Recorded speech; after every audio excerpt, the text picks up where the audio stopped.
So students, in the last class we discussed about sickle cell anemia. This is an autosome linked recessive trait. ಈ gene it is present on the chromosome number 11 students. So ಇಲ್ಲೇನಾಗುತ್ತೆ, autosome linked recessive ಇರೋದ್ರಿಂದ homozygous HbA ಇದ್ರೆ normal individual, heterozygous ಇದ್ರೂ ಕೂಡ normal individual and heterozygous will inherit the character. You are studied already about this. And sickle cell anaemia ಏನಾಗುತ್ತೆ, chromosome number 11 ಮೇಲ್ಗಡೆ ಇರ್ತಕ್ಕಂಥ ಹಿಮೋಗ್ಲೋಬಿನ್ನ produce ಮಾಡೋ ಜೀನ್ ಪಾಯಿಂಟ್ ಮ್ಯೂಟೇಷನ್ ಆಗಿಬಿಟ್ಟು, ಪಾಯಿಂಟ್ ಮ್ಯೂಟೇಷನ್ ಅದು ಯಾವುದು ಬೀಟಾ ಚೈನ ಪ್ರೊಡ್ಯೂಸ್ ಮಾಡ್ತಕ್ಕಂಥ 6th codon will be undergoes point mutation where thymine is replaced by adenine. Thymine is replaced by adenine and that will convert the beta chain to HbA peptide beta chain. 6th position alli normal hemoglobin idre glutamic acid irutte, it is going to be replaced by valine. So defective hemoglobin form agutte. Defective hemoglobin idre cell will become sickle shaped. This is what we call as sickle celled anemia. Inherit agodu mainly in the heterozygous condition, and even we have discussed about how sickle cell anemia is linked with the malarial infection in African country. Sickle cell anemia is a genetic adaptation to protect ourselves from the malarial infection in humans. So now phenylketonuria is the second Mendelian disorder, and the disorder due to defect in gene. Mainly chromosome number 12 ಮೇಲೆ ಈ ಅಂದರೆ ನಮ್ಮ human chromosome number 12 ಅಲ್ಲಿ ಒಂದು gene ಇರುತ್ತೆ that is responsible for production of an enzyme called phenylalanine hydroxylase. ಈ phenylalanine ಹೈಡ್ರಾಕ್ಸಿಲೇಸ್ನ produce ಮಾಡ್ತಕ್ಕಂಥ ಜೀನ್ ಡಿಫೆಕ್ಟ್ ಆದಾಗ, ಓಕೆ, ಮ್ಯೂಟೇಷನ್ ಆಗಿಬಿಟ್ಟು ಡಿಫೆಕ್ಟ್ ಆದಾಗ ಫಿನೈಲ್ಅಲೆನಿನ್ ಹೈಡ್ರಾಕ್ಸಿಲೇಸ್ ಎನ್ಸೈಮ್ ಪ್ರೊಡ್ಯೂಸ್ ಆಗೋದಿಲ್ಲ. ಸೊ ಇದರಿಂದ ಏನಾಗುತ್ತೆ, ನಮ್ಮ ಪ್ರೋಟೀನಲ್ಲಿರ್ತಕ್ಕಂಥ ಫಿನೈಲ್ಅಲೆನಿನ್ ಅಂತಕ್ಕಂಥ ಅಮೈನೋ ಆಸಿಡ್ನ ಈ phenylalanine hydroxylase will convert phenylalanine to tyrosine. Tyrosine is used in the form of melanin ಅಥವಾ protein dopamine synthesis bodily produce ಮಾಡೋದಕ್ಕೆ ಯೂಸ್ ಮಾಡ್ತಾ ಇರ್ತಾರೆ. ಸೊ ಯಾವಾಗ ಫಿನೈಲ್ಅಲೆನಿನ್ ಹೈಡ್ರಾಕ್ಸಿಲೇಸ್ ಡಿಫೆಕ್ಟಿವ್ ಆಗ್ತದೆ, phenylalanine is not going to be converted into tyrosine or anything else.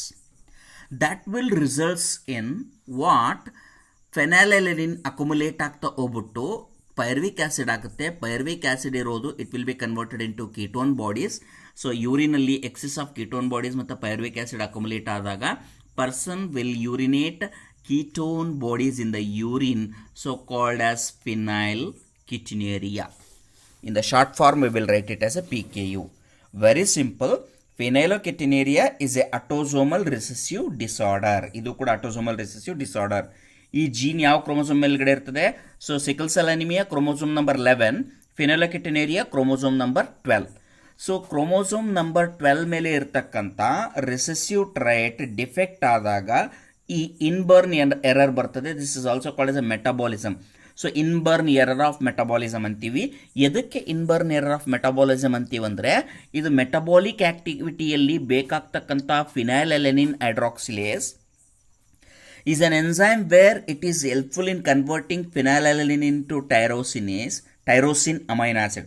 Phenylalanine is an amino acid that will be converted into tyrosine in the presence of phenylalanine hydroxylase.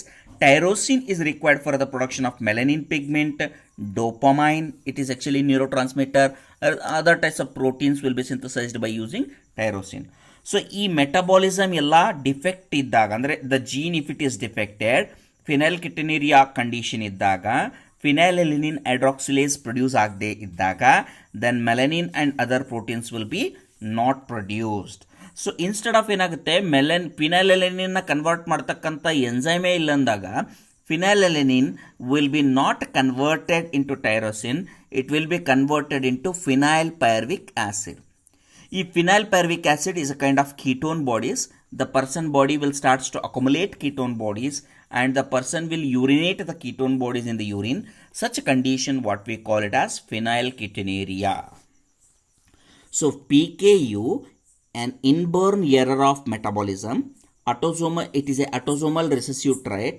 It is due to mutation in the gene that codes for the enzyme phenylalanine hydroxylase on chromosome number 12. This enzyme converts amino acid phenylalanine into tyrosine. The affected individual lack this enzyme. As a result, phenylalanine accumulates and converts into phenylpyruvic acid and other derivatives such as what we call as ketone bodies. So such person, what we're going to see is phenylpyruvic acid and other derivatives accumulates in the brain, resulting in mental retardation. So mentally retarded irtare the individual. Idu one symptom. This is the main symptom. So he will excrete urine, what we call it as phenylketonuria. But either the primary symptom is mental retardation.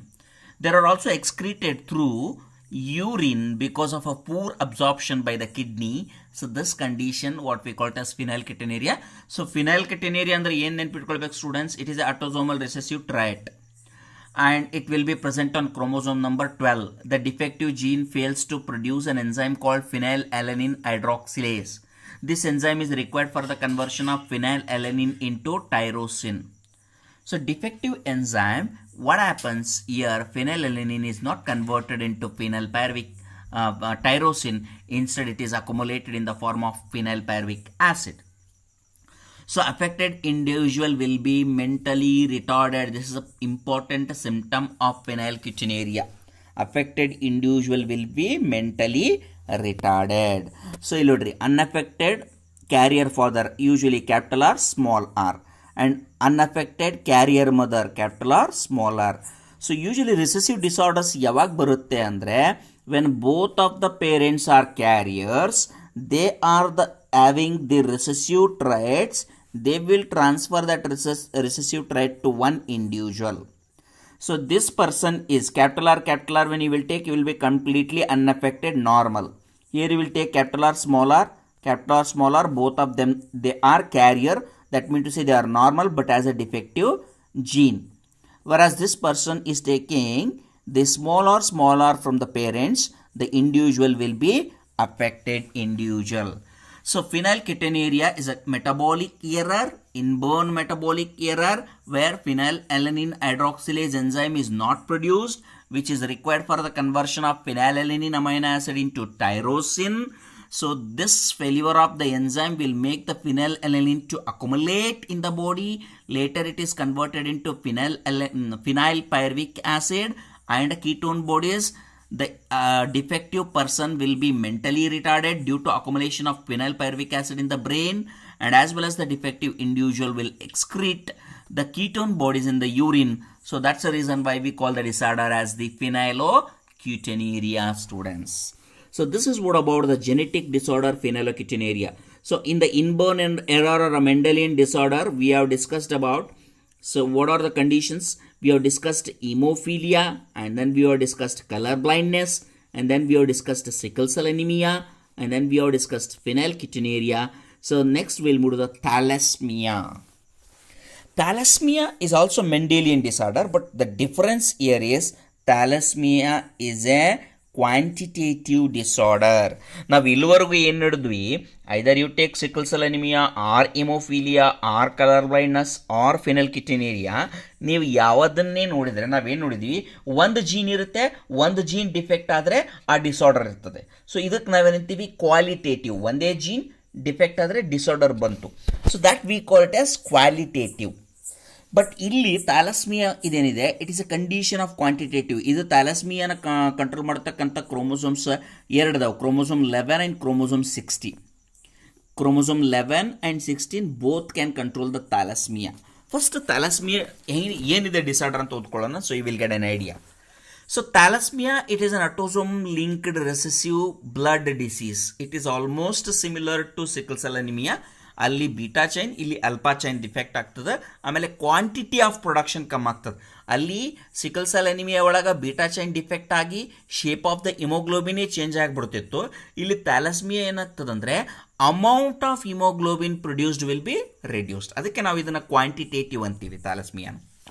So first we will see the characteristics. It is an autosome linked recessive blood disease.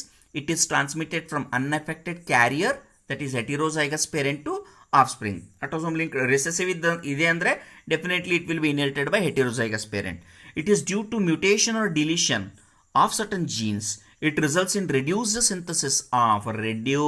Synthesis ಅಂದರೆ haemoglobin normal ಶೇಪಲ್ಲೇ ಇರುತ್ತೆ, but amount of haemoglobin synthesised will be decreased. Anaemic condition they will reach.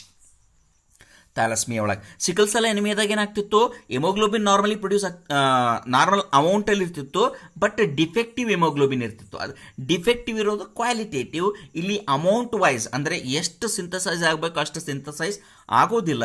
ಅದಕ್ಕೆ ನಾವೇನಂತೀವಿ, quantitative inheritance ಇದೆ. It results in reduced synthesis of one of the alpha or beta chain of haemoglobin. It forms abnormal haemoglobin and causes anaemia. Thalassemia is a quantitative problem, synthesis of few globin molecules. Sickle cell anemia is a qualitative problem where we will see synthesis of an incorrectly functioning globin. Now, thalassemia based on the chain affected. ಯಾವ chain affect ಆಗಿದೆ? Haemoglobin ಒಳಗೆ 2 chains ಇರ್ತಾವೆ, 2 alpha chain, 2 beta chain. Alpha chain effect ಆದರೆ alpha ಥಾಲಸ್ಮಿಯಾ, beta chain effect ಆದರೆ beta ಥಾಲಸ್ಮಿಯಾ ಅಂತೀವಿ. So alpha chain thalassemia andre here the production of alpha globin chain is affected. So production of alpha globin chain is affected iddaga, then we call it as alpha thalassemia. It is controlled by 2 closely linked genes called HBA1, HBA2 on chromosome number 16. So chromosome number 16 ಮೇಲ್ಗಡೆ ಇರತಕ್ಕಂತ 2 gene HBA1, HBA2 alpha chain synthesis na control ಮಾಡ್ತವೆ. Mutation or deletion of one or more of these genes causes the disease. So ಈ ಜೀನ್ಸ್ಗಳಿಗೆ mutation ಆಯಿತು ಅಥವಾ deletion ಆಯಿತು ಅಂದರೆ ಈ ಡಿಸೀಸ್ ಕಾಸ್ ಮಾಡ್ತವೆ. The more genes affected the less alpha globulin molecules will be produced. ಅಂದರೆ ಒಂದು ಜೀನ್ ಡಿಫೆಕ್ಟ್ ಆದರೆ ಸ್ವಲ್ಪ ಅಮೌಂಟ್ ರೆಡ್ಯೂಸ್ ಆಗ್ತದೆ, ಎರಡನೇ ಜೀನ್ ಡಿಫೆಕ್ಟ್ ಆದರೆ complete the chromosome alpha thalassaemia that is alpha chain production will be decreased. So chromosome 16 ಮೇಲ್ಗಡೆ HBA1, HBA2 ಇದೆ, ಇದರ ಮ್ಯೂಟೇಷನ್ ಆಗೋದ್ರಿಂದ alpha chain synthesis is going to be reduced. ಈ ಕಂಡೀಷನ್ಗೆ ನಾವು ಅಲ್ಫಾ ಥಾಲಸ್ಮಿಯಾ ಅಂತೀವಿ. Alpha thalassaemia 2 genes they are located on chromosome number 16. Alpha thalassemia is due to the defect in HBA1, HBA2 which is present on chromosome number 16 that will reduce the quantity of alpha chain to be produced. Whereas the beta thalassemia inide, here the production of beta globin chain is affected. It is controlled by single gene called HBB on chromosome number 11 of each parent. Mutation of one or both the genes causes the disease. So chromosome 11 ಮೇಲ್ಗಡೆ ಇರ್ತಕ್ಕಂಥದ್ದು mutation ಆದರೆ HBB gene mutation ಆದರೆ ಇಲ್ಲಿ beta chain synthesis is going to be reduced, affect ಆಗ್ತದೆ. Beta chain synthesis affect ಆದರೆ then we call it as beta thalassaemia. See beta thalassaemia is due to defect on the HBB gene present on chromosome number 11. Alpha thalassemia is due to the defect on HBA1 and HBA2 which is present on chromosome number 16. Alpha ಥಾಲಸ್ಮಿಯಾದಲ್ಲಿ defective or reduced synthesis of alpha chain ಆಗುತ್ತೆ. Beta ಥಾಲಸ್ಮಿಯಾದಲ್ಲಿ reduced ಅಥವಾ affected synthesis of beta chain ಆಗ್ತದೆ students. So this is what about alpha thalassemia and beta thalassemia. First of all, thalassemia is autosome linked recessive disease. It is a quantitative problem. The mutation or deletion of the genes present on chromosome number 11 will control alpha chain synthesis, whereas chromosome number 16 will control beta chain synthesis. So this is what about thalassemia, students. So phenylketonuria, thalassemia is a quantitative problem. Similar to sickle cell anemia, but it is quantitative problem. ಎದಕ್ಕೆ similar ಅಂತೀವಿ ಅಂದರೆ sickle cell ಅನಿಮಿಯಾದಲ್ಲೂ haemoglobin defective ಇರ್ತದೆ, ಇಲ್ಲಿ amount of haemoglobin production is reduced. ಅದಕ್ಕೆ ನಾವು ಥಾಲಸ್ಮಿಯಾನ ಏನಂತೀವಿ, ಕ್ವಾಂಟಿಟೇಟಿವ್ ಪ್ರಾಬ್ಲಮ್ ಇದೆ. So thalassaemia is of 2 types, alpha thalassemia, beta thalassemia. Conditions we have discussed, students. Now before going to the chromosomal disorders, actually we have listed what are the genetic disorders we have listed here, students. If you see, we have completed hemophilia, color blindness, thalassemia, sickle cell anemia, phenylketonuria. But cystic fibrosis na illi kottilla detail agi, but I'll tell you what is cystic fibrosis. Cystic fibrosis is also autosomal recessive disorder, students. Cystic fibrosis ಕೂಡ autosomal recessive disorder ಇದೆ. But what we are going to see is ಇಲ್ಲಿ the chromosome responsible is the pair 7th pair of the chromosome has the cystic fibrosis gene. What happens in the cystic fibrosis ಅಂದರೆ a protein peptide which is responsible for the maintaining the consistency of the mucus. ಅಂದರೆ ನಮ್ಮ body ಒಳಗೆ ಏನು fluid ಇರ್ತದೆ, mucus fluid, ಎಲ್ಲ organs ಒಳಗೂ ಒಂದು mucus fluid ಅದ. ಈ ಫ್ಲೂಯಿಡ್ ಏನು ಮಾಡ್ತದ, helps in normal functioning of all the organs. For example ನೀವು ರೆಸ್ಪಿರೇಷನ್ ಮಾಡೋಕಲ್ಕ ಲಂಗ್ಸ್ ತೊಗೊಳ್ರಿ, ಡೈಜೆಷನ್ ಹಾಕಲ್ಕ ಫುಡ್ ಮೂಮೆಂಟಿಗೋಸ್ಕರ ತೊಗೊಳ್ರಿ, ಆರಲ್ಸ್ ಫಿಲ್ಟ್ರೇಷನ್ ಆಗಕ್ಕಲ್ಲಿ ಕಿಡ್ನಿ ಒಳಗೆ ತೊಗೊಳ್ರಿ, ಲಿವರಲ್ಲಿ ತೊಗೊಳ್ರಿ. There is a fluid will be present, that mucus fluid ಇರ್ತದೆ. ಅದರದ್ದು ಸ್ಪೆಷಲ್ type of viscosity ಇರ್ತದೆ. So that will make easy contraction and relaxation of these organelles and easy functioning of that organ. ಈ fluid consistency ಅಥವಾ viscosity ಏನಿದೆ, it is regulated by a peptide or protein or a peptide which is present in the fluid. ಈ ಪ್ರೋಟೀನ್ನ produce ಮಾಡ್ತಕ್ಕಂಥ gene defect ಆದಾಗ cystic fibrosis ಆಗ್ತದೆ. Defective ಜೀನಿಂದ defective protein produce ಆಗ್ತದೆ. ಡಿಫೆಕ್ಟಿವ್ ಪ್ರೋಟೀನ್ ಪ್ರೊಡ್ಯೂಸ್ ಆಯ್ತಂದರೆ ಮ್ಯೂಕಸ್ ಕಂಟೆಂಟ್, ಮ್ಯೂಕಸ್ದ viscosity increase ಆಗಿಬಿಟ್ಟು ಜಾಸ್ತಿ ಜಿಗಿ, ವಿಸ್ಕಾಸಿಟಿ ಅಂದರೆ ದಟ್ಸ್ ಅಂಟಿಕೊಳ್ಳುವಿಕೆ. ಸೊ ಜಾಸ್ತಿ ಅಂಟಿಕೊಳ್ಳುವಿಕೆ ಡೆವಲಪ್ ಆದಾಗ ಈ ಎಲ್ಲ ಆರ್ಗ್ಯಾನೆಲ್ಸ್ ನಾರ್ಮಲ್ ರೀತಿಯಲ್ಲಿ ಫಂಕ್ಷನ್ ಮಾಡೋದಕ್ಕೆ ಆಗೋದಿಲ್ಲ. So organs, multiple organ functioning will be blocked. So this condition we call it as cystic fibrosis, students. So cystic fibrosis ಅಂದ್ರೆ ನೀವೇನೆಲ್ಲ ನೆನ್ಪಿಟ್ಕೋಬೇಕು. First of all it is a autosomal recessive disorder. Recessive disorder ಅಂದರೆ you know that it is going to be transferred from the heterozygous parents. Second, it is present on chromosome number 7th pair. Okay, 7th ಪೇರಲ್ಲಿ ಇರ್ತಕ್ಕಂಥ ಜೀನಿಂದ ಬರುತ್ತೆ. For example ಇವು ನೋಡ್ರಿ, haemophilia is X linked, colour blindness is X linked, sickle cell anaemia is chromosome number 11, and phenylketonuria is chromosome number 12. Then we will see the thalassemia is chromosome number 11 as well as 16. Now cystic fibrosis is chromosome number 7. Then cystic fibrosis ಇಂದ ಏನಾಗುತ್ತೆ, gene defect ಇರೋದ್ರಿಂದ, recessive gene defect ಇದ್ದರೆ ಒಂದು glycoprotein will be not produced normally. ಆ glycoprotein normally produce ಆಗದೇ ಇದ್ದಾಗ mucus, that is the body fluid, mucus will increase its viscosity. Viscosity increase ಆಯ್ತಂದರೆ multiple organ function ಮಾಡೋದು ರೆಡ್ಯೂಸ್ ಆಗ್ತದೆ. And even multiple organ failure in the person may die. So these all are the Mendelian disorders. Genetic disorders are broadly classified into Mendelian disorders and the chromosomal disorders. Mendelian disorders ಅಂದರೆ disorders due to defect in gene. So ಇಲ್ಲಿವರೆಗೂ ನಾವು disorders due to defect in gene ಅಥವಾ Mendelian disorders ಓದ್ಕೊಂಡಿದ್ದೀವಿ. Now in the next video class we will discuss about chromosomal disorders, students. So what are chromosomal disorders? ಇಲ್ಲಿ addition or deletion of the chromosome ಆಗ್ತದೆ. All of a chromosome or a pair of a chromosome ಅಥವಾ part of the chromosome either edited or deleted, that will result in chromosomal disorders. There are varieties of chromosomal disorders are there, students. ಈ chromosomal disorder ಅಂದರೆ disorder caused due to absence or excess or the abnormal arrangement of one or more chromosome is called chromosomal disorder. Chromosomal ಡಿಸಾರ್ಡರ್ಸಲ್ಲಿ mainly ನಾವು aneuploidy ಅಂತೀವಿ, polyploidy ಅಂತೀವಿ. Aneuploidy ಅಂದರೆ addition or deletion of single or pair of chromosome. ಒಂದು ಅಥವಾ ಒಂದು peer chromosome add ಆಗ್ಬೋದು ಅಥವಾ ಡಿಲೀಟ್ ಆಗ್ಬೋದು ಅಂಥ ಕಂಡೀಷನ್ಗೆ ನಾವು ಆನ್ಯುಪ್ಲಾಯ್ಡಿ ಅಂತೀವಿ. This aneuploidy is due to non disjunction or unequal segregation during formation of gametes. That I will explain further in the next video. ಮತ್ತು ಪಾಲಿಪ್ಲಾಯ್ಡಿ ಅಂದರೆ addition of whole set of chromosome. So haploid ಅಂದರೆ n ಇರುತ್ತೆ, diploid ಅಂದರೆ 2n ಇರ್ತದೆ. ಇದಕ್ಕೆ ಇನ್ನೊಂದು ploidy ಅಂದರೆ ಇನ್ನೊಂದು ಸೆಟ್ ಆಫ್ ಕ್ರೋಮೋಸೋಮ್ ಆ್ಯಡ್ ಆಗುತ್ತೆ, 3n ಆಗುತ್ತೆ. 3n ಇಂದ 4n ಆಗುತ್ತೆ, 4n ಇಂದ 5n ಆಗುತ್ತೆ.